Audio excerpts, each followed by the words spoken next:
Immigration has become one of the most polarizing issues in America. As the country nears to midterm elections, data shows that Republicans and Democrats are more divided on the issue compared to political parties in both the United States and Australia. The Trump administration has taken a hardline stance toward immigration, but is a similar position reflected at the state and local level?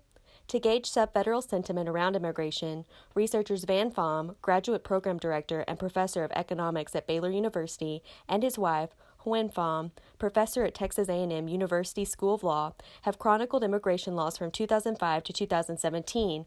From this database, they created the Immigrant Climate Index, or ICI, which assigns composite scores to each state based on the permissive or restrictive nature of its regulations. Each state is then assigned a positive or negative ICI score. Pham explains why laws were chosen as an objective measure. The laws are I think, obviously, the laws aren't climate, okay, but they're easier to measure. Objective evidence that's probably correlated with the climate. And some of the laws actually create the climate. For example, if you have laws that say police can enforce immigration law, that creates a climate because now I think people view the police differently. And also, getting jobs requires paperwork and housing as well. That's going to create a climate. And so it does make sense in some ways, and it's something we can measure. Laws are on the books, and you can, with some research, find out what they are and what the terms are. Pham immigrated from Vietnam in 1975 when he was 7 years old. He lived in a refugee camp for roughly a year before resettling in Guam and later Florida, where he started the third grade. This background piqued his interest in immigration research. Being in Texas, I'm come in contact with a lot of people I know who are immigrants and throughout my life as well. So it's an issue that probably has some personal roots.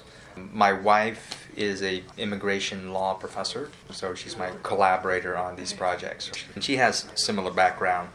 I also worked at a refugee camp after college as a volunteer.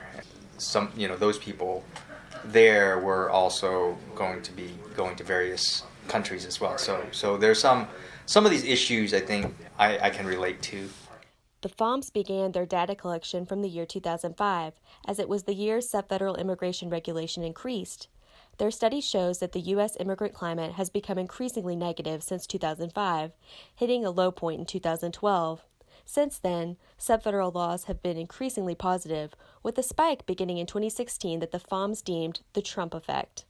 It's a pretty marked spike in terms of movement towards the positive at the subfederal level. So we think it's a Trump effect in the sense that at the federal level, I think the Trump administration has signaled a hardline stance on immigration.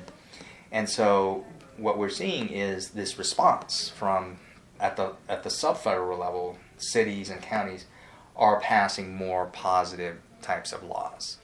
Among these more positive laws are those pertaining to sanctuary. While these types of laws are typically associated with larger cities, such as San Francisco or Austin, Pham says that their research shows medium-sized cities and suburbs, with populations between 50,000 and 100,000, are passing these laws as well. While most of these places voted for Hillary Clinton in 2016, several jurisdictions voted for President Trump.